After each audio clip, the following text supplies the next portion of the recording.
आता आपण प्रोनाउनला सुरुवात करूया. रिलेटिव्ह प्रोनाउन मधून जो क्लॉज तयार होतो त्याला ऍडजेक्टिव्ह क्लॉज किंवा रिलेटिव्ह क्लॉज असं दोन्ही म्हटलं जातं. आणि तो आपण नंतर फक्त शिकणार आहोत. बाकी प्रोनाउनचे टाइप्स वगैरे जसे आता प्रोनाउन शिकणार आहोत तसं आपण करू. आता आपण बघूया पर्सनल प्रोनाउन्स.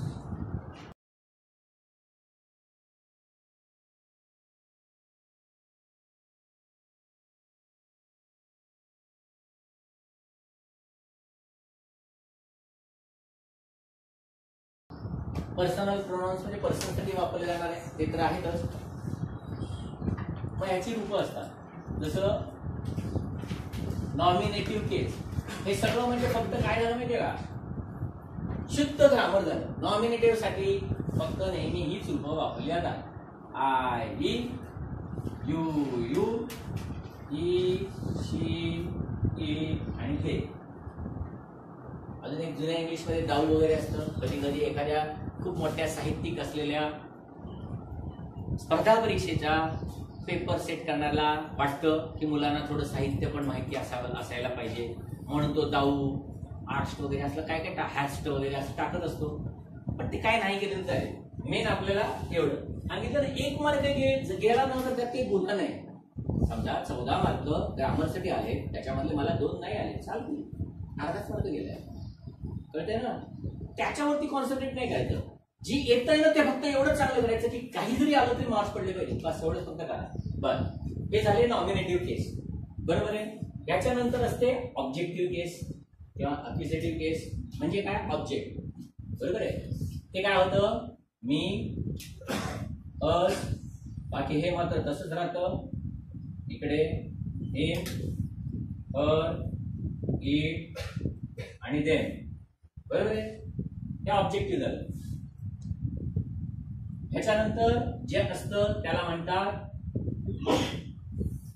पॉझेसिव्ह ऍडजेक्टिव्ह. हे काय असतं, माय, अर, योर, इज, हर, इट्स आणि देअर. आणि ह्याच्यानंतर जे असतं त्याला म्हणतात पॉझेसिव्ह प्रोनाउन. हे काय असतं, माइन. बाकी इकडे जिकडे जिकडे आहे तिकडे एस नाव सोडायचं. योर्स, इज तसंच राहतं, हर तसंच राहतं, इज कधी वापरत नाही. आणि देअर्स. बरोबर आहे. आता मला फक्त ते सांगितलं ह्या सगळ्यांना हे सगळं तुम्हाला आलंच पाहिजे. नावं परीक्षेत विचारतात का, नाही. कारण ही नावं नाही आली ती झाली.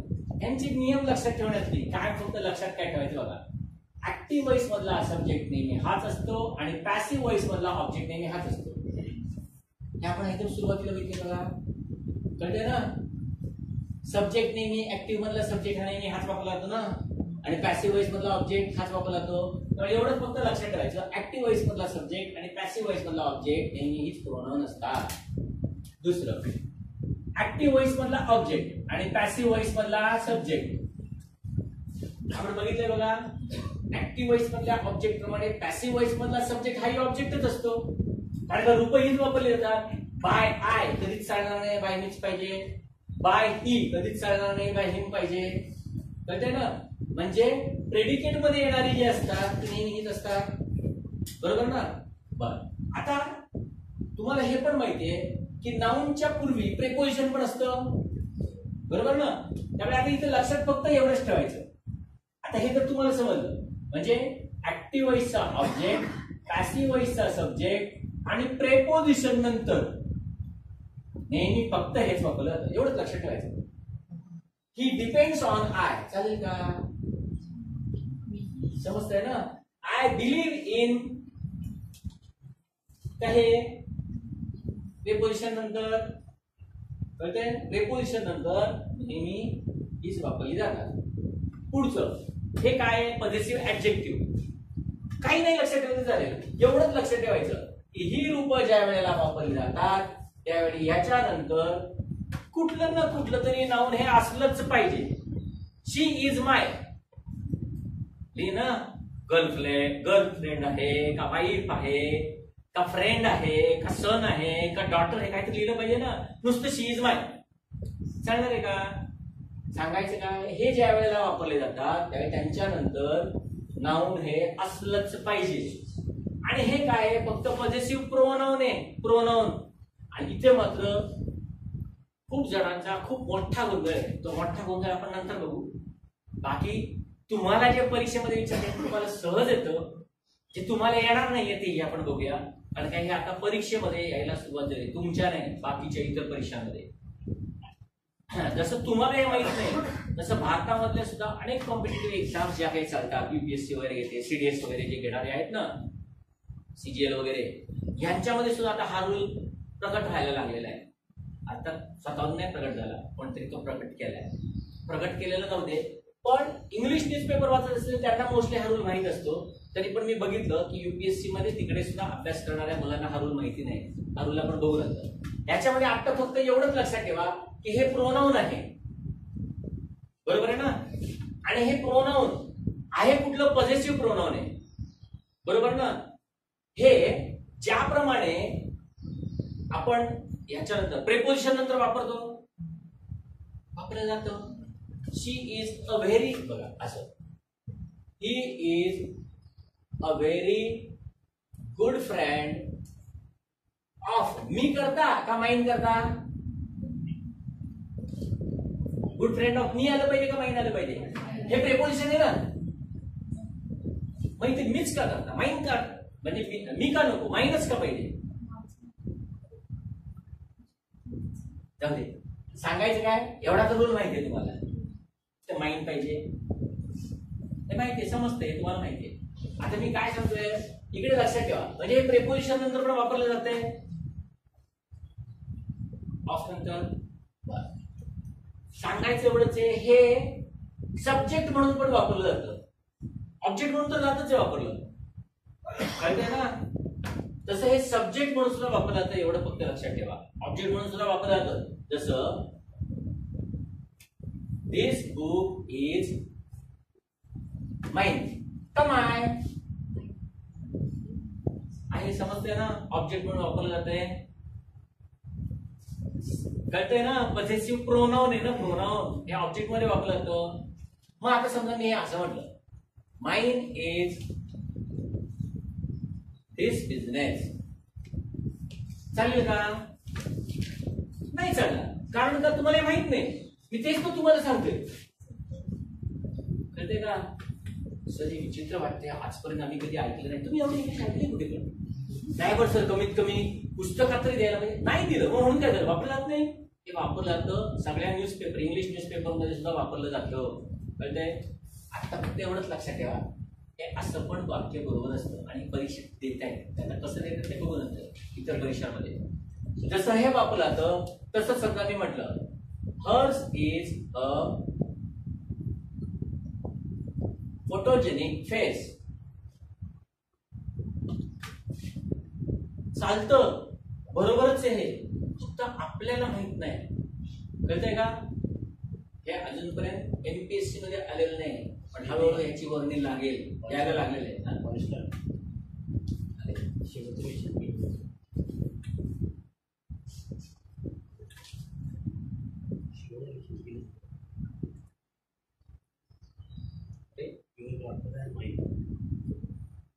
हा बघा येऊन गेलेले, हा खरंच येऊन गेले. आणि हे वाक्य काय चुकीचं आहे का बरोबर आहे, कळते का. बघा वाक्य काय आहे, your daughter and mine are quarreling at the garden, असं वाक्य आहे. बघा आता तर माझ्या घरचं रूल नाही, काय माहितीये का, बऱ्याच जणांना अविश्वास वाटतो की मी असे काही रूल सांगायला लागल्यानंतर सरांना कसे काय माहिती. आता मी काही तुमची पुस्तकं नाही वापरत ना, माझा प्रॉब्लेम हाच आहे. तुम्ही जी पुस्तकं वापरता ती मी वाचत नाही, कारण का ती खूप लहानपणी वापरली. लहानपणी म्हणजे मी ज्या वेळेला शिकत होतो ना त्यावेळी ही पुस्तकं वापरलेली आहेत. शिकत असताना तुम्ही वापरलेली, तुम्ही आता ही स्पर्धा परीक्षेला वापरताय, मी वापरली पाहिजे ती स्पर्धा परीक्षा नाही. कारण का,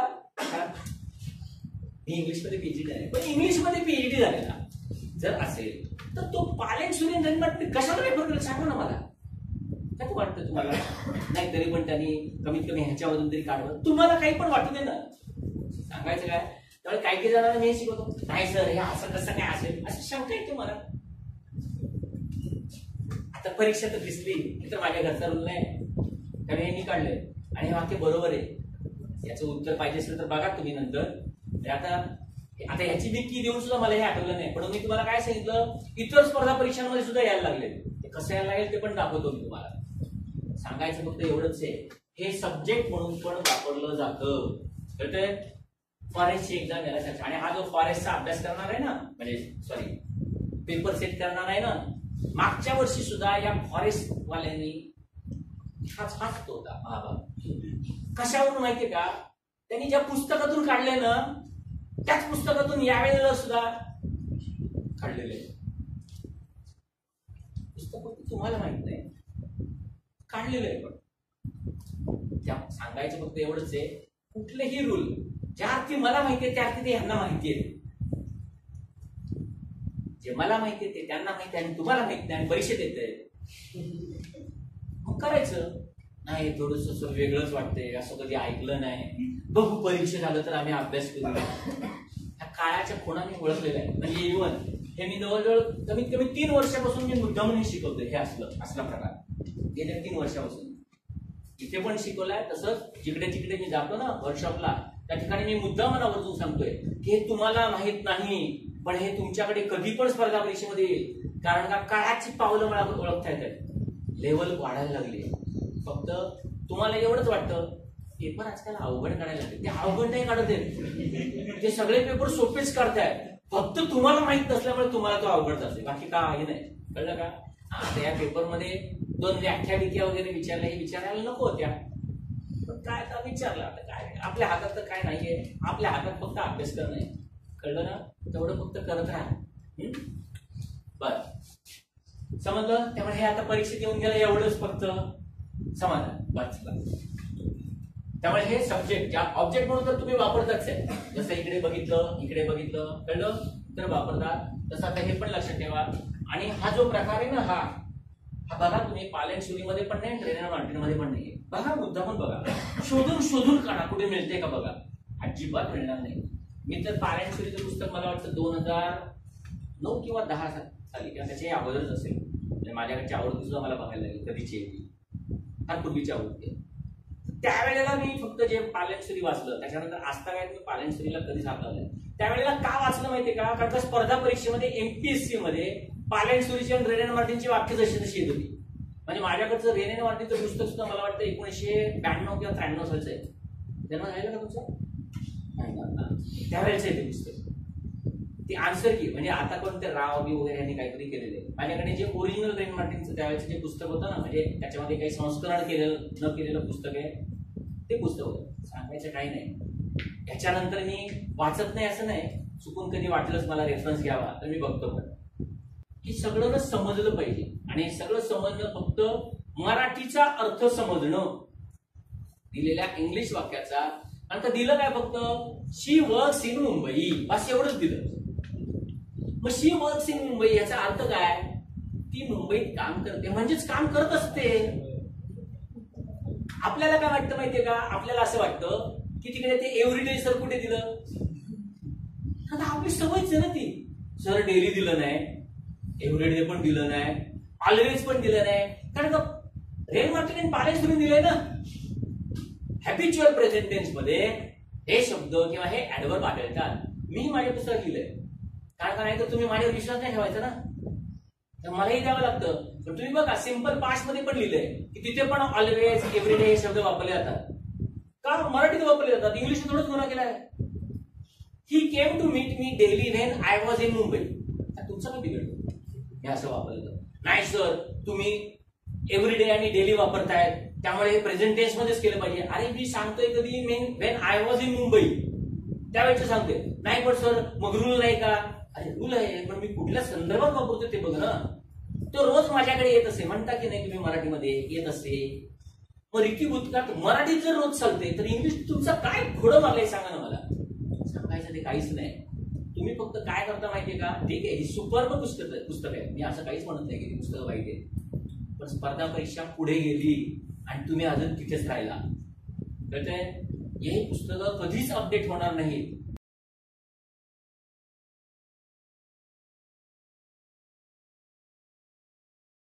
ती पुस्तकं ती प्रायमरी पुस्तकं ती तर घ्यायला तर लागतीलच ना, पण त्याच्याही पलीकडे जाऊन आता स्पर्धा परीक्षेत विचारतात हे अजून समजतच नाहीये तुम्हाला. तुम्हाला काय वाटतं माहितीये का, नाही हा रूल मला याच्यामध्ये विचारलं पुण्यामध्ये एका मुलानं, सर हे कोणत्या पुस्तकातून काढतात नाही मला एकदा समजलं पाहिजे. म्हटलं मी तुला सांगतो लिस्ट देतो 10-12 पुस्तकं आहेत ती, ठीक आहे, तर प्रॉब्लेम हाच आहे की काही पुस्तकांना भारतात मिळत नाहीत.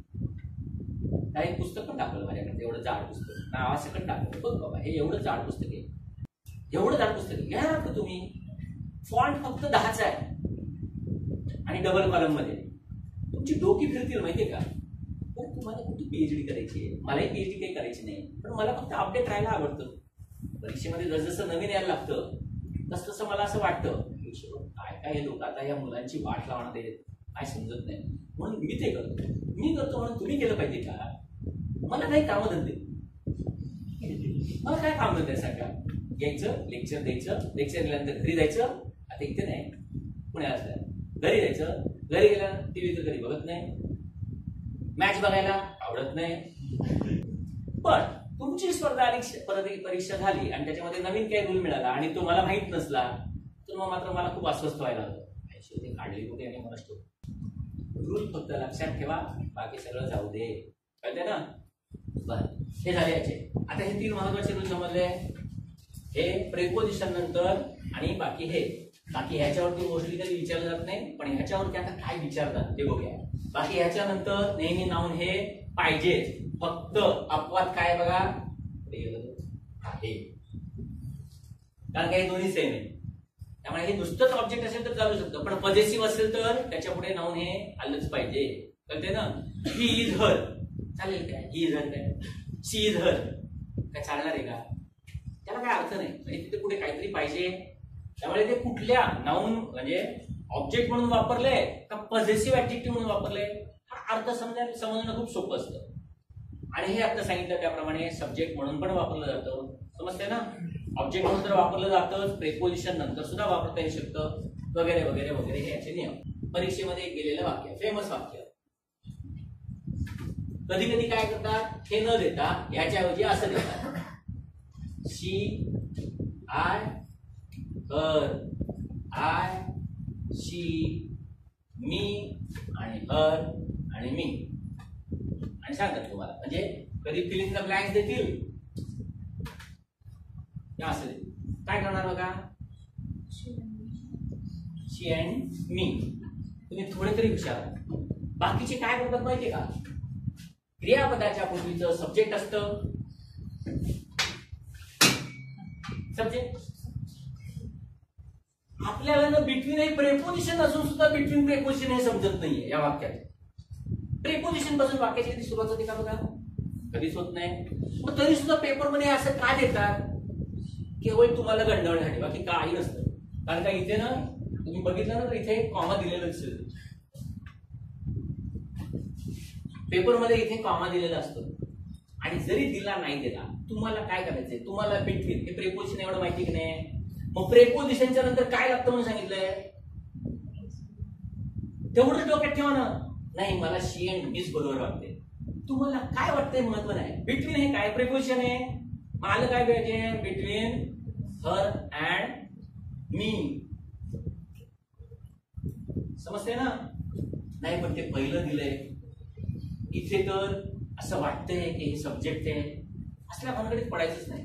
उदाहरणार्थ अजून एक बघा, असं एक वाक्य दिलेलं आहे परीक्षेमध्ये, करेक्ट इनकरेक्ट मध्ये दिलं, accept he no one new her address.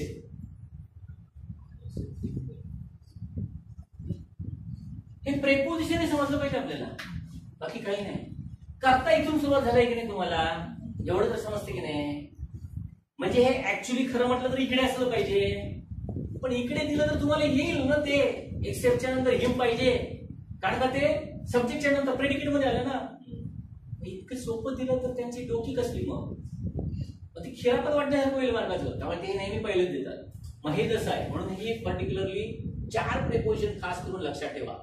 Between, except, in spite of आणि डिस्पाइट ही 4 प्रिपोजिशन खास करून लक्षात ठेवा. कळतंय? आणि ती प्रेपोजिशन आहे त्यामुळे त्याच्यानंतर फक्त आणि फक्त हेच येईल, दुसरं काही येणार नाही. एवढा फक्त नियम लक्षात ठेवा. एवढं केलं तर ह्याच्यावरती अजून काही अभ्यास करायची आवश्यकता नाही. तरी पण समजा असं दिलं, they have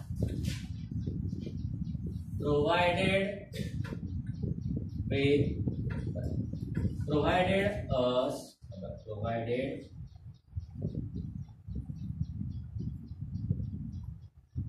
in and us काय पाहिजे? ऑब्जेक्ट आहे ना, बरोबर ना? मग इकडे तेच आलं पाहिजे. ऑब्जेक्ट आल्यानंतर इकडे जसं नुसत्या प्रेपोजिशनच्या नंतर काय येणार आहे? ऑब्जेक्टिव्ह केस. तसं इथे पण हेच आलं पाहिजे ना. आय डिपेंड ऑन, आता ऑन आहे म्हणजे प्रेपोजिशन आहे. मग यू अँड शी फॉर दिस कसं काय चालेल? समजतंय ना? म्हणजे प्रेपोजिशनच्या नंतर आहे. ती म्हणणार सर पण इथे अँड आहे. अरे ऑब्जेक्ट आहे ना पण तो, समजतंय ना?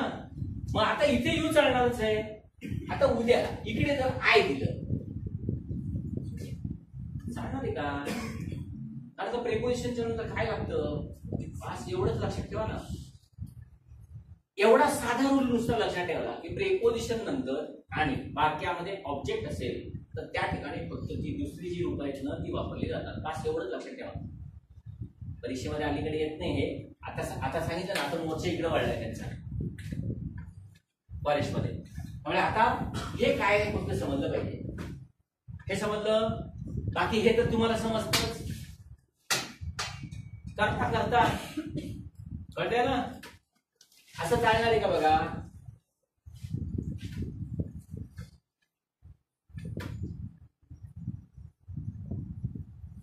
Then were taught each and every step of karate. सांगणार आहे एवढं कसं समजतं? म्हणजे ते सोपं आहे आणि ते परीक्षेत विचारत पण नाही. परीक्षेत प्रेपोजिशन नंतरच विचारताय. कळतंय? एवढं झालं म्हणजे इकडे हे चालणार नाही.